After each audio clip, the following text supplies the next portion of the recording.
Another investigation right now, bring you up to date on another mystery and dangerous drama unfolding, and this one in Washington, D.C. Today, parts of the Capitol building were evacuated after a suspicious package was found. It turned out to be a false alarm, but as we reported last night, a terror investigation is underway there because of a letter sent to a senator testing positive for a type of poison called ricin. And today, a second letter found addressed to the president. It is a poison that can kill within 36 hours. There is no antidote. ABC senior national correspondent Jim Avila with this investigation. Hazmat-suited inspectors today in Maryland gathering evidence perhaps linked to a suspected poison-laced letter addressed to the President of the United States and a Mississippi senator.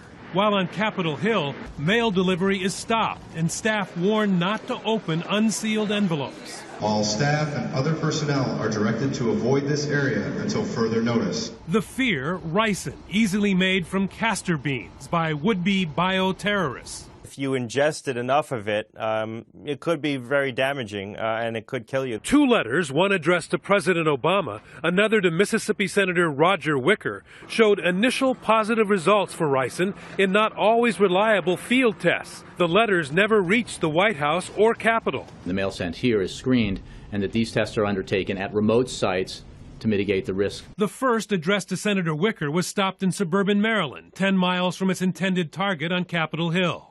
The second letter to the White House was intercepted 6.5 miles away on a military base on the outskirts of D.C.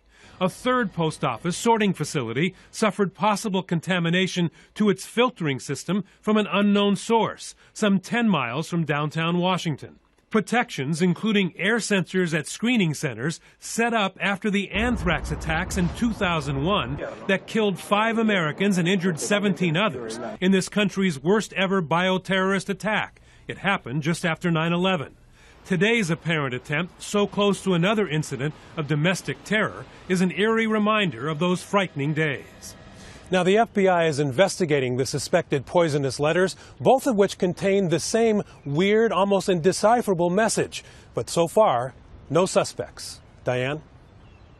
And Jim, now we want to bring in Richard Clark, an ABC News consultant and who was the National Counterterrorism Advisor at the White House under 2 administrations. Dick, can you trace this envelope containing ricin? We may be able to.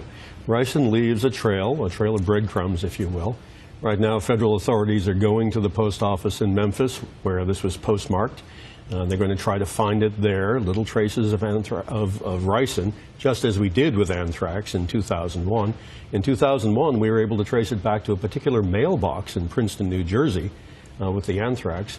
It may be possible to do that with the ricin. So there is hope on that front. No reason to believe there's a connection between that and Boston at this point? There's no evidence, and my gut says this is a coincidence. Let's turn to Boston now, because you've told us that there were a couple of lucky events on this awful day. Well, the 2 main streams of evidence, putting the bomb back together again, good news there because the bomb didn't detonate very well and there's a lot of it left. So a lot of it has already been put back together.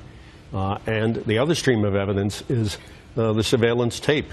And there's good news there, too, apparently, that they have some faces.